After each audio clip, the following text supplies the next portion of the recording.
Hi everyone, আমি ভাস্কর। আজকে day 8 শ্রীমান versus Shrimati, মানে 8 দিন হয়ে গেল শ্রীমান ভার্সেস শ্রীমতী মুক্তি পেয়েছে। মিঠুন চক্রবর্তী, অঞ্জন দত্ত, অঞ্জনা বাসু ছবি, যেটি মোটামুটি প্রথম দিনে ব্যাপক লেভেলের হাইপ নিয়েছিল।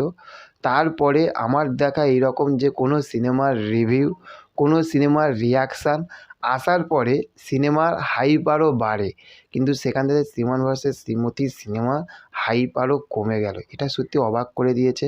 আজকে ডে 8 বক্স অফিস কালেকশান নিয়ে আসবো, কথা বলবো। কারণ আমি প্রথম থাকতে ডে 1 থাকতে ডে 8 মানে 7 অবধি আমি জানিয়েছি, আজকে ডে 8 জানাচ্ছি। কারণ আমার মতে বলে যে প্রত্যেকটা ছবিরই বক্স অফিস কালেকশান জানানো দরকার, এবং যেখানে মিঠুন চক্রবর্তী রয়েছে সেই সিনেমার তো বক্স অফিস কালেকশান অবশ্যই জানানো দরকার। কিন্তু হয়তো এই কালেকশানটা দেখে সত্যি কথা বলতে হয়তো অনেকে খারাপ লাগছে, বা এই বইটা হয়তো অনেকে বলছে বা এটা ফ্লপ হয়ে যেতেও পারে। কারণ এটার তো একটা মিঠুন চক্রবর্তী রয়েছে, একটা তো বাজেট তো রয়েছে এই ছবিটির, এবং সেখানে সেই ছবিটি এখনও পর্যন্ত 50 lakhs ক্রস করতে পারেনি।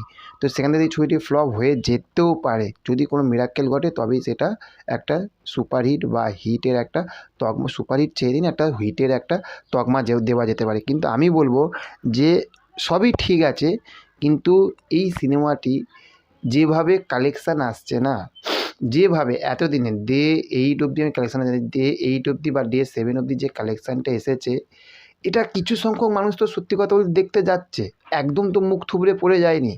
যদি মুখ থুবড়ে পড়ে যেত তাহলে আপনি বলুন ডে 8-এ এসে 2,22,000 টাকা কালেকশান আনতে পারতো একদিনে। ডে 8-এ 2,22,000 টাকা কালেকশান এনেছে। তাহলে ভেবে দেখুন, কিছু মানুষ তো দেখতে যাচ্ছে। এবার দর্শক যদি এই সিনেমাটাকে যদি এত রিজেক্ট করে দিত, তাহলে এটা কিন্তু 2,22,000 হতো না, এটা শুধু 22,000 হতো। এটা একদম কিন্তু বাস্তব। কিন্তু এটা হয়তো সেই জায়গায় যেতে পারছে না, কিন্তু এই জায়গাটা যেতে পারবে। তো চলুন, দেখা হচ্ছে পরবর্তী ভিডিওতে। ভালো থাকবেন। Okay, thank you, have a nice day, tata, bye bye. Channel যদি নতুন হয় চ্যানেলটাকে সাবস্ক্রাইব করে পাশে থাকবেন। টাটা।